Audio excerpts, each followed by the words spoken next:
Assalamualaikum warahmatullahi wabarakatuh. Bismillahirrahmanirrahim. Ashhadu an la ilaha illallah wa ashhadu anna Muhammadar Rasulullah. Allahumma salli ala sayyidina Muhammad wa ala ali sayyidina Muhammad. Rabbis rahli sadri wa yassirli amri wahlul 'uqdatam min lisani yafqahu qawli. Amin. Bismillahirrahmanirrahim. Salam hormatku buat para sahabat-sahabatku tercinta jamaah Uripi Allah, baik yang ada di dalam ataupun yang di luar negeri. Semoga kita semua senantiasa di dalam kebahagiaan di sisi Allah Subhanahu wa ta'ala. Amin ya rabbal alamin. Sebelum mulai kajian ini, marilah gemahkan kalimat thayyibah di dalam sekujur tubuh kita. Subhanallah walhamdulillah wa la ilaha illallah wallahu akbar wa la hawla wa la quwwata illa billahil aliyil azim. Alhamdulillahirabbil alamin. Kali ini ada pertanyaan dari sahabat jamaah Uripi Allah yang ada di Singapura. Marilah kita dengarkan bersama-sama. Assalamualaikum warahmatullahi wabarakatuh. Salam sejahtera saya ucapkan kepada Ustadz Abdul Halim. Apa kabar Ustadz? Bertemu sekali lagi. Saya Ismail dari Bedok, Singapura. Saya ingin bertanya satu soalan, yakni apakah dulu Yesus atau Nabi Isa Al-Masih itu juga bertauhid hatinya? Apakah dulu Yesus atau Nabi Isa Al-Masih itu juga bertauhid hatinya? Itu saja soalan saya. Mudah-mudahan Ustaz dapat beri pencerahan. Selamat berjumpa lagi. Assalamualaikum warahmatullahi wabarakatuh. Waalaikumsalam warahmatullahi wabarakatuh. Pertanyaannya, apakah dulu Nabi Isa yang dijadikan Tuhan oleh saudara kita yang beragama Nasrani itu juga bertauhid kepada Allah? Alhamdulillahirabbil alamin. Jawabannya adalah jangankan Nabi Isa, Nabi Adam, Nabi Idris, Nabi Nuh, Nabi Hud, Nabi Soleh, dan seluruh para nabi, bahkan Kanjeng Nabi Muhammad sallallahu alaihi wasallam tak bisa mentauhidkan Allah Subhanahu wa ta'ala. Dan tak satu pun manusia bisa mentauhidkan Allah Subhanahu wa ta'ala, dan tak satu pun manusia bisa mengesahkan Tuhannya kecuali Allah sendiri. Allah lah yang mentauhidkan dirinya kepada Adam. Allah lah yang mentauhidkan dirinya kepada Nabi Isa. Allah lah yang mentauhidkan dirinya kepada Kanjeng Nabi Muhammad. Allah lah yang mentauhidkan dirinya kepada seluruh manusia dan seluruh ciptaannya. Jadi hanya Allah lah yang bisa mentauhidkan dirinya sendiri, mengesahkan zatnya sendiri. Marilah kita simak di dalam surat Al-Baqarah ayat yang ke-255. Bismillahirrahmanirrahim.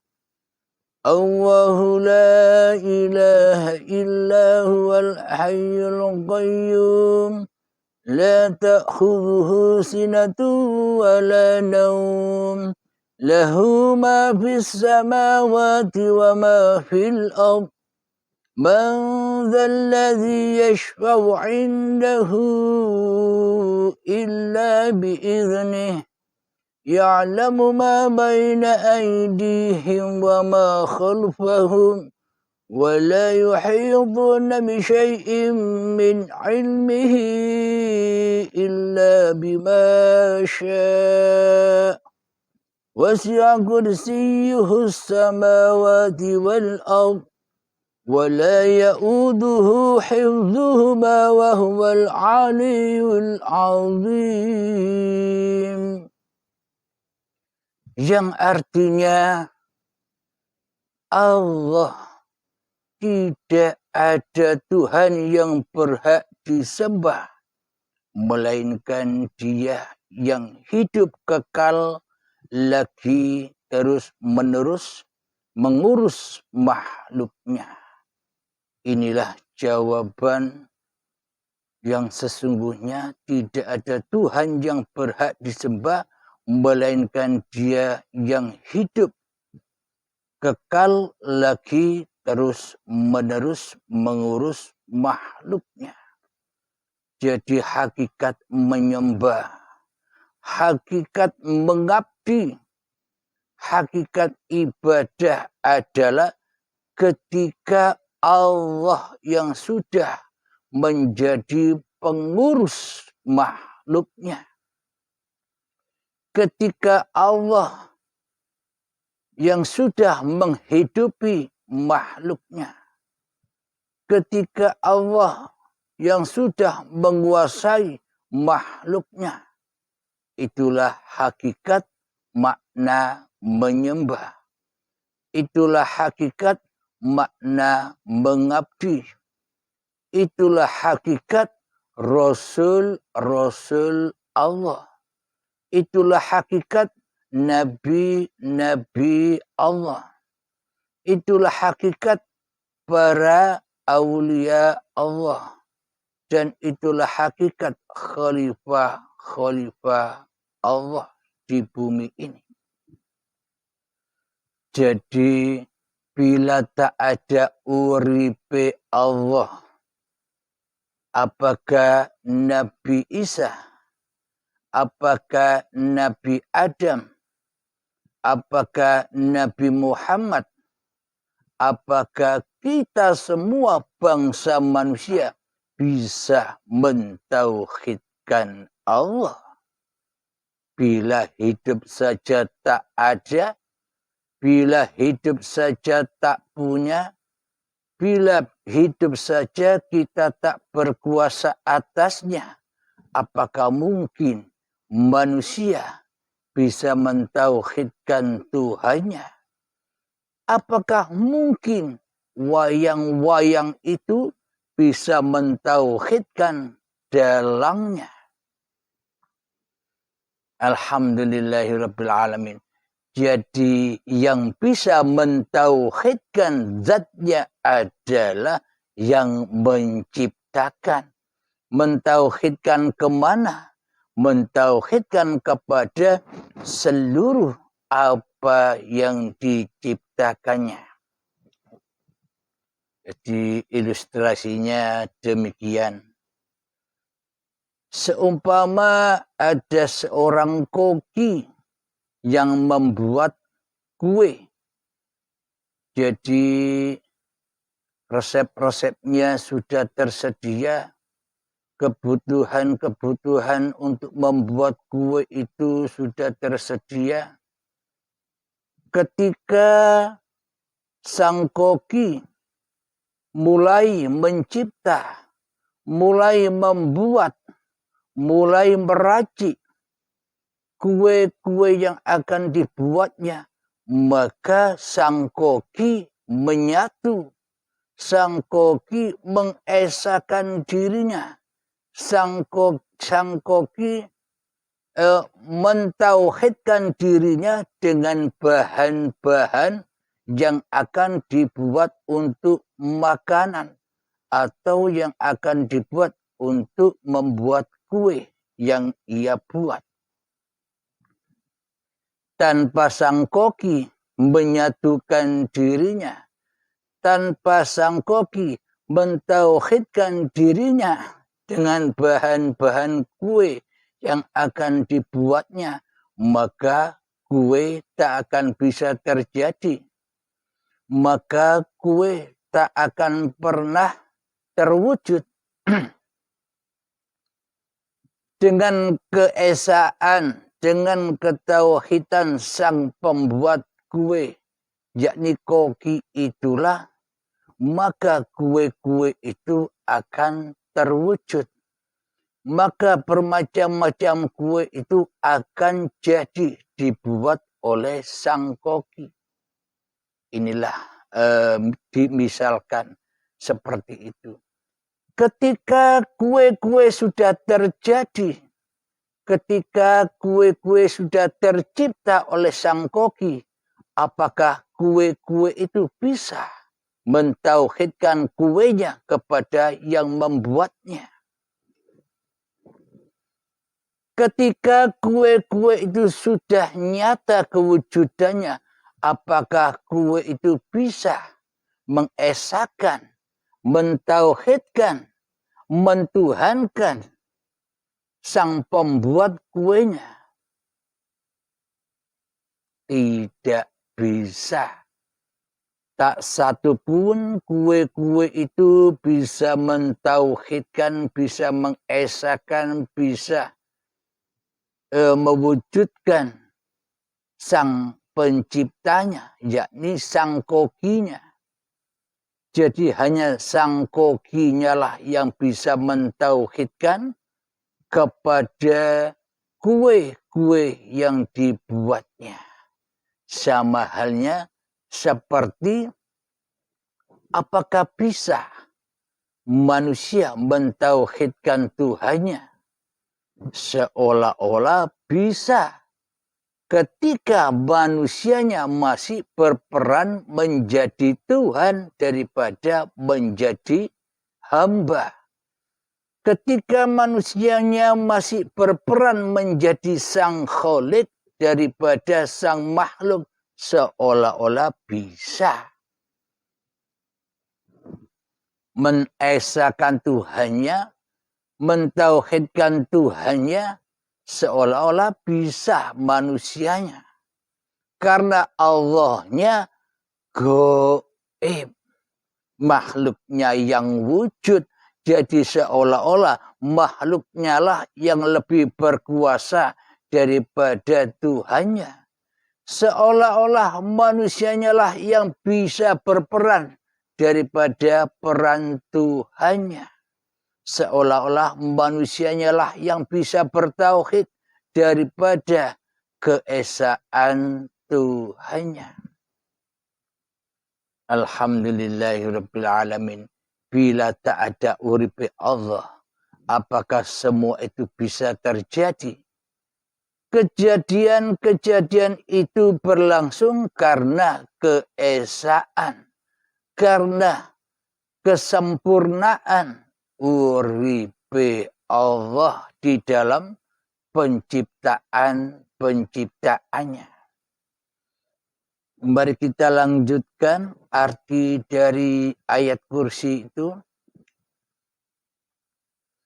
Jadi hidup yang terus menerus, hidup yang kekal. Jadi hidup yang ada pada Nabi Adam, hidup yang ada pada para malaikat saat penciptaan Nabi Adam, hidup yang ada pada para iblis setan yang diciptakan dulu sebelum Nabi Adam, semuanya itu di dalam ketauhidan Allah. Semua itu di dalam kekuasaan Allah. Semua itu di dalam liputan-liputan Allah. Karena Allah lah yang memerankan semua itu. Karena Allah lah yang memegang kekuasaan di dalam panggung sandiwaranya jagat raya ini. Jadi mana mungkin manusia bisa mentauhidkan Allah ketika manusianya masih merasa ada.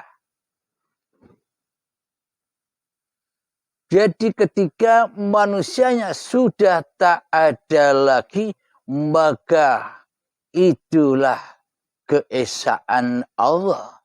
Itulah ketauhidan ketika manusianya sudah melampaui pintu baiatnya. Akan merasakan bagaimana hakikat tauhid yang sebenarnya yang selama ini hanya diangan-angankan saja oleh manusia. Yang selama ini hanyalah pengakuan manusianya yang merasa bisa bertauhid, masih kemanusiaannya. Alhamdulillahirabbil alamin.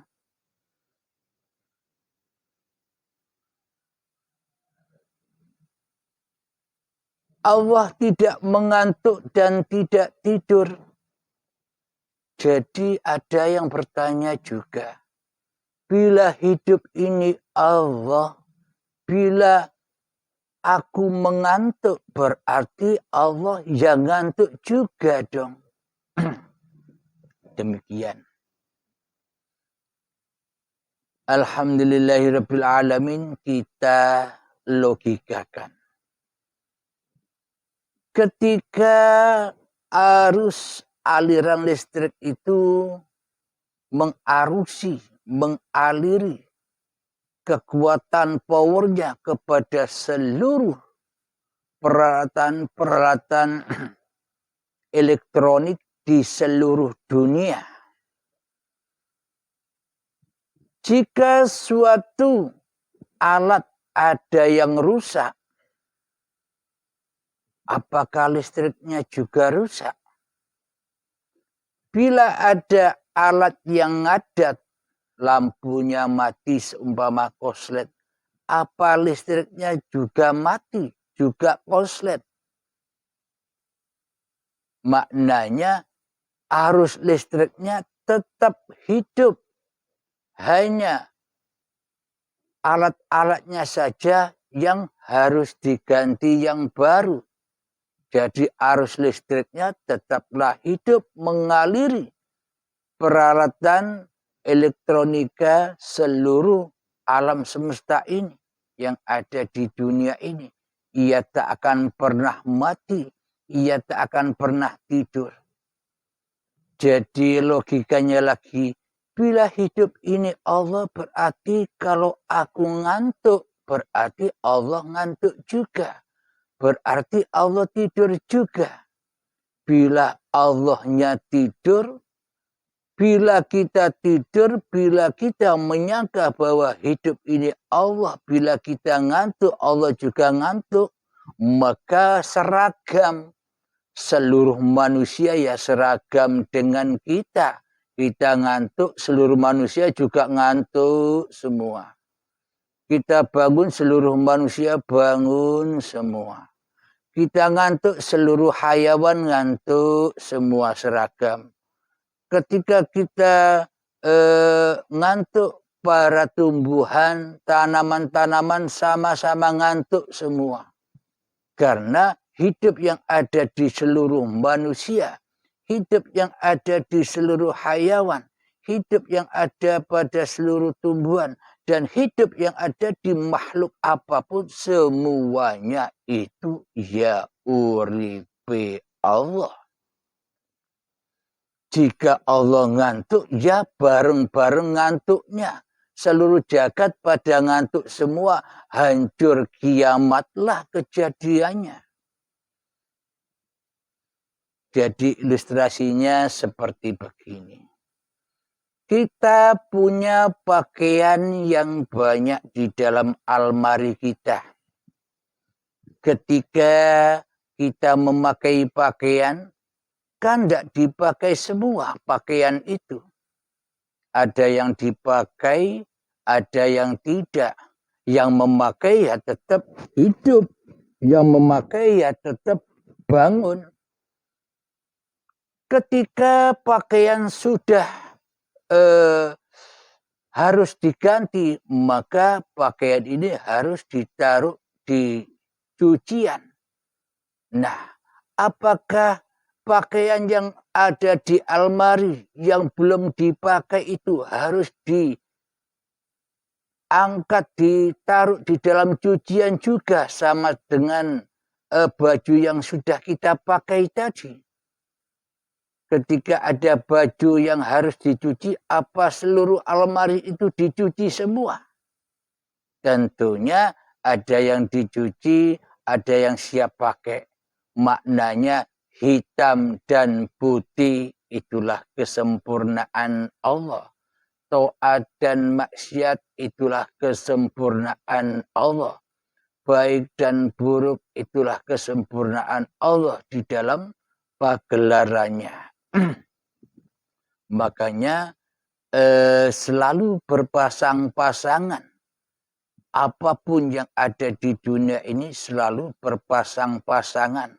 Ada baik, ada buruk, ada plus, ada minus. Tanpa ada minus, maka plus tak akan berfungsi. Jadi dengan adanya minuslah plusnya juga berfungsi, sama-sama berfungsi. Ada laki, ada perempuan. Bila ada laki saja, maka tak akan indah kehidupan ini. Jika tanpa perempuan, maka laki dan perempuan itulah kesempurnaan. Kiri dan kanan juga pun kesempurnaan. Jadi nyatalah jawabannya, Allah tidak mengantuk. Jadi yang ngantuk ya manusianya. Buktinya apa? Kalau Allah ngantuk, ya ngantuk semua. Seluruh makhluk yang diciptakannya. Karena seluruh makhluk yang diciptakan ditauhidi, diesakan oleh uripe Allah. Alhamdulillahirabbil alamin. Mari kita lanjutkan.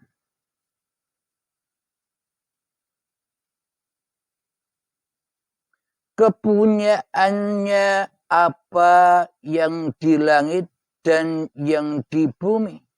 Tiada yang dapat memberi syafaat di sisi Allah tanpa izinnya. Inilah bukti bahwa syafaat itu tak satu pun manusia punya syafaat. Karena tak satu pun manusia punya hidup.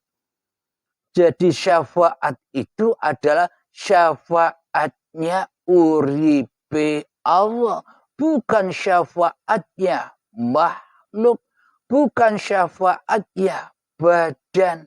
Bila badan tak ada uripe Allah, apakah badan ini bisa mensyafaati orang lain? Alhamdulillahirrabbilalamin. Maka jangan kau dewa-dewakan makhluk. Maka dewakanlah Tuhanku dan Tuhanmu, kata Kanjeng Nabi Muhammad. Jangan kau dewa-dewakan aku. Aku ini hanyalah manusia biasa. Dewakanlah Tuhanku dan Tuhanmu. Maknanya, dewakanlah hidup yang menghidupi aku dan hidup yang menghidupi dirimu. Karena dialah sang pencipta. Dialah yang bisa memberi syafaat. Bukan makhluknya yang memberi syafaat.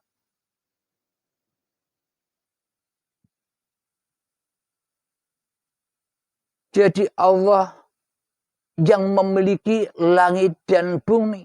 Jadi di dalam genggaman dan kekuasaan Allah lah hidup dan badan ini. Hidup itu langit, badan inilah bumi. Dan apapun di antaranya dan apapun di dalamnya, semuanya di dalam kekuasaan dan penciptaan Allah. Jadi Allah menciptakan seluruh apa yang diciptakan dengan syafaatnya, dengan kekuasaannya, dengan pemeliharaannya, dengan kecukupannya, dengan kasih sayangnya. Mari kita lanjutkan. Allah mengetahui apa-apa yang di hadapan mereka dan yang di belakang mereka. Bagaimana mungkin Allah tidak tahu apa yang di depan mereka dan apa yang di belakang mereka? Sementara yang memerankan, sementara yang menghidupi mereka, sementara yang menghidupi seluruh makhluknya hanyalah Allah semata. Maka dari itu bukan makhluknya yang tahu di hadapannya. Bukan makhluknya yang tahu di belakangnya. Bukan makhluknya yang tahu di samping kanannya. Bukan makhluknya yang tahu di samping kirinya. Bukan makhluknya yang tahu di atasnya. Bukan makhluknya yang tahu di bawahnya. Semua itu yang tahu hanyalah uripe Allah. Bila kita tak hidup, tahu apa kita. Akan tetapi setelah kita dihidupkan, kita merasa sok tahu. Kita merasa sok jadi Tuhan. Kita merasa sok jadi penguasa. Kita merasa sok makrifat kepada Allah. Kalau manusianya makrifat kepada Allah, berarti Allahnya posisinya sebagai sang khalid atau sebagai sang makhluk. Bila manusianya yang merasa makrifat, berarti Allahnya masih makhluk.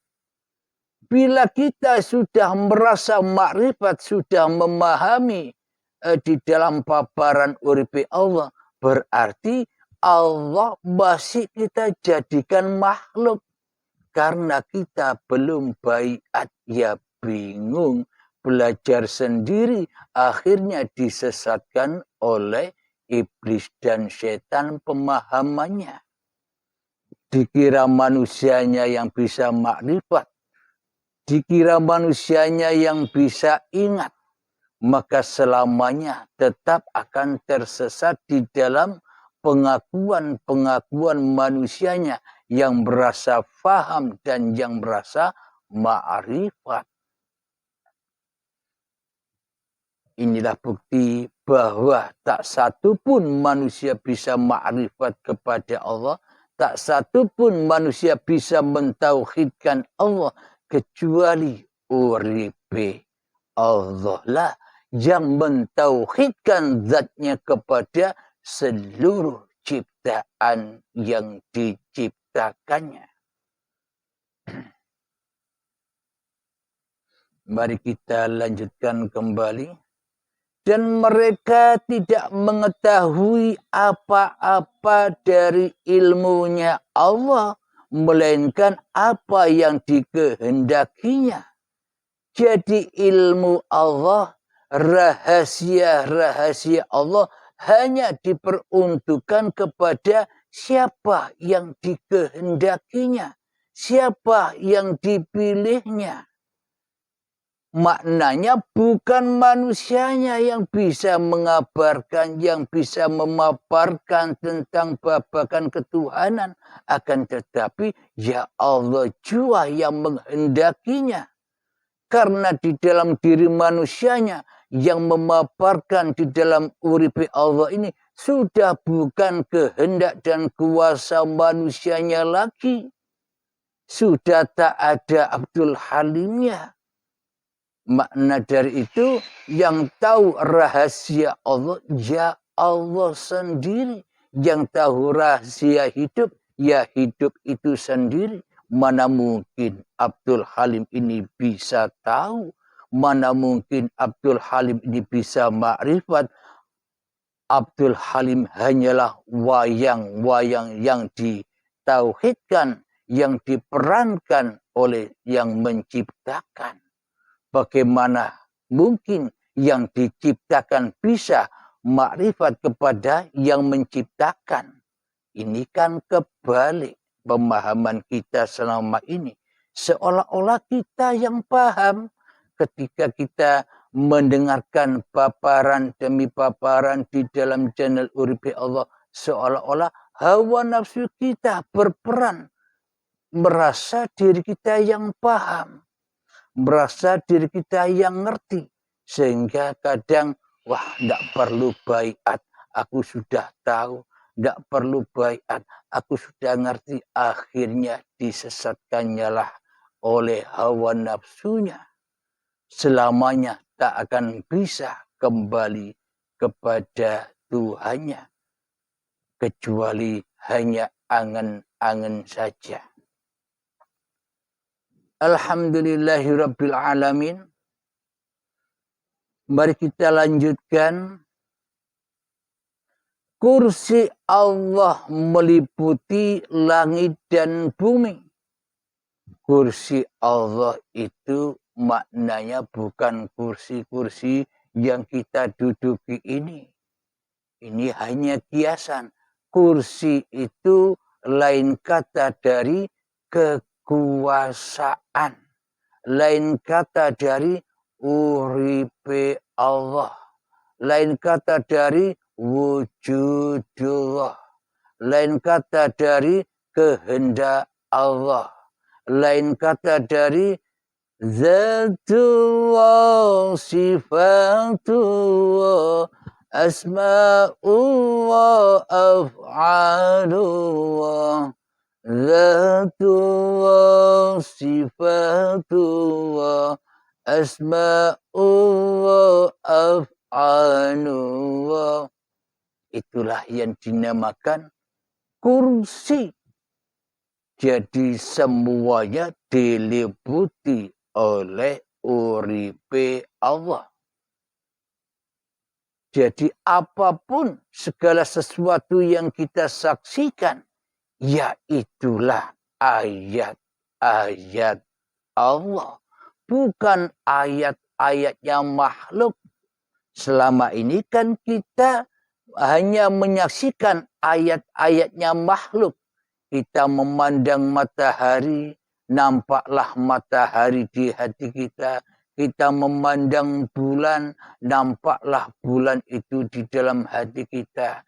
Kita memandang manusia, nampaklah manusia itu di hati kita. Kita memandang mobil, nampaklah mobil itu di hati kita. kita memandang lautan, nampaklah lautan itu di langit kita. Semuanya mengotori jiwa kita. Dikotori dengan sampah-sampahnya makhluk.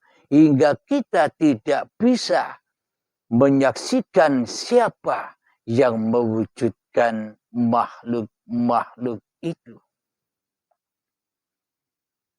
Alhamdulillahirrabbilalamin. Itulah yang dimaksud kursinya Allah meliputi langit dan bumi. Apapun yang kita rasakan di dalam hati kita, itu juga kursinya Allah.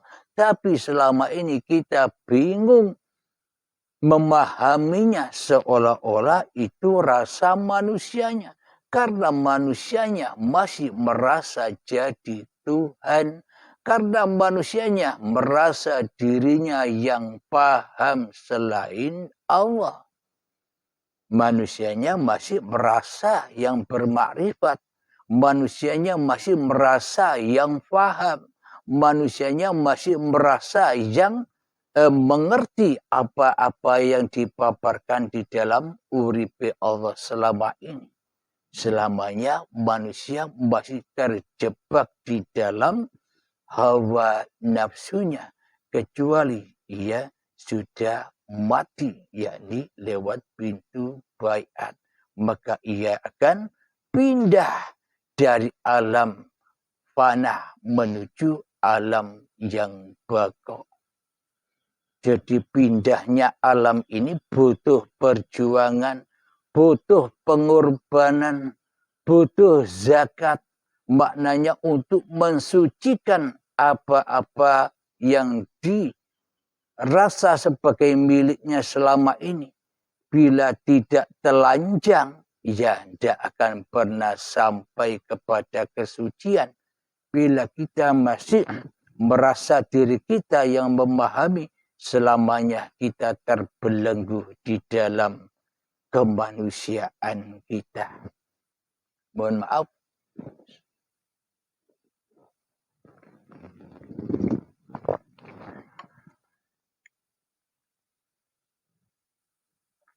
Alhamdulillahirrabbilalamin. Kita lanjutkan arti di dalam ayat kursi. Dan Allah tidak merasa berat memelihara keduanya. Bagaimana mungkin Allah merasa berat untuk memelihara keduanya? Sementara keduanya pun milik Allah. Keduanya tenggelam di dalam ketauhidan Allah sendiri. Sama halnya seperti tadi, sang koki bisa mentauhidkan kepada apapun roti atau kue yang dibuatnya. Bukan kue-kue yang dibuat oleh sang koki yang bisa bertauhid, yang bisa bermakrifat. Sang kokilah yang tahu, sang kokilah yang bisa menyaksikan kue-kue yang dibuatnya. Dan Allah Maha Tinggi lagi Maha Besar. Jadi Maha Tinggi, Maha Besar. Jadi semuanya dibesari oleh uripe Allah, bukan dibesari oleh alam semesta. Jadi contoh alam semesta ini, inilah tanda kebesaran Allah.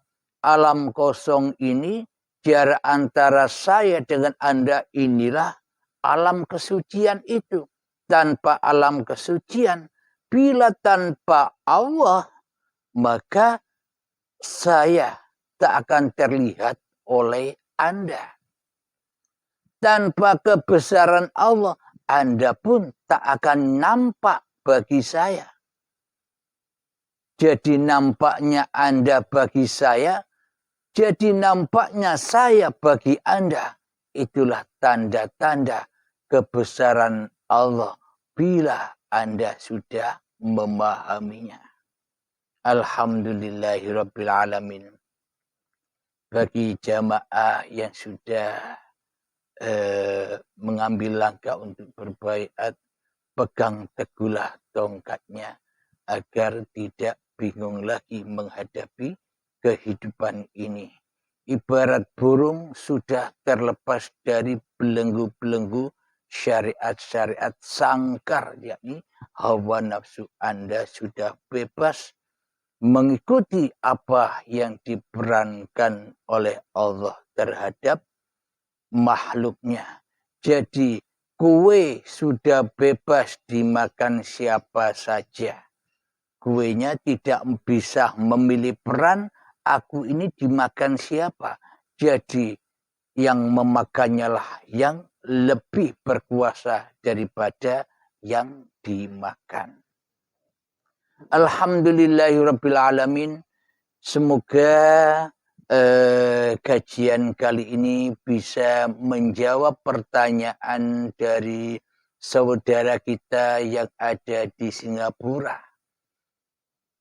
Jadi jelaslah jawabannya, tak satu pun manusia yang bisa bertauhid kecuali Sang Penciptalah yang mentauhidkan dirinya, yang menguasakan dirinya, yang menghidupi seluruh ciptaan-ciptaannya. Maka dari itu, di setiap kali kita sholat dan beribadah, disuruh pulang dan disuruh pulang dengan lewat niatan, yakni niat sholat lillahi ta'ala, niat makan lillahi ta'ala, niat kerja lillahi ta'ala, supaya kita ini bisa pulang. Tapi bagaimana mungkin kita bisa pulang? Jalan pulang saja tidak tahu. Nah, inilah bukti-bukti bahwa Allah sudah memberi petunjuk jalan bagi kita semua untuk selalu pulang kepadanya. Dengan apa? Dengan kendaraan iman dan takwa. Iman dan takwanya yang bagaimana? Iman dan takwanya yang selalu dipaparkan di dalam channel Uripe Allah. Inilah yang dimaksud iman dan takwa yang sesungguh-sungguhnya. Maknanya manusianya tidak bisa apa-apa. Yang bisa apa-apa ya pencipta manusianya. Alhamdulillahirabbil alamin. Sebelum kita akhiri kajian di subuh yang indah ini, marilah gemahkan sholawat dzalimin daf'ul bala agar kita senantiasa terjaga dari kezaliman hati kita. Allahumma salli ala sayyidina Muhammad wa ashghil zalimin bizalimin. Allahumma salli ala sayyidina Muhammad wa ashghil zalimin bizalimin wa akhrijna min bainihim salimin wa ala alihi wa sahbihi ajma'in. Alhamdulillahirabbil alamin. Allahumma salli ala sayyidina Muhammad wa ala ali sayyidina Muhammad. Allahumma ya qadiyal hajat, Allahumma ya mujibad da'wat, Allahumma ya rafi'ad darajat, Allahumma ya muhillal muskilat, Allahumma ya syafiyal amrat, Allahumma ya kafiyal muhimmat, Allahumma ya dafi'al baliyat, Allahumma khdim lana bil iman, Allahumma khdim lana bil islam, bijahi sayyidil mursalin rabbana atina fid dunya hasanah wa fil akhirati hasanah wa qina adzabannar wa sallallahu ala sayyidina Muhammad wa ala alihi wa sahbihi wa sallam walhamdulillahi rabbil alamin. Akhirul kalam, assalamualaikum warahmatullahi wabarakatuh.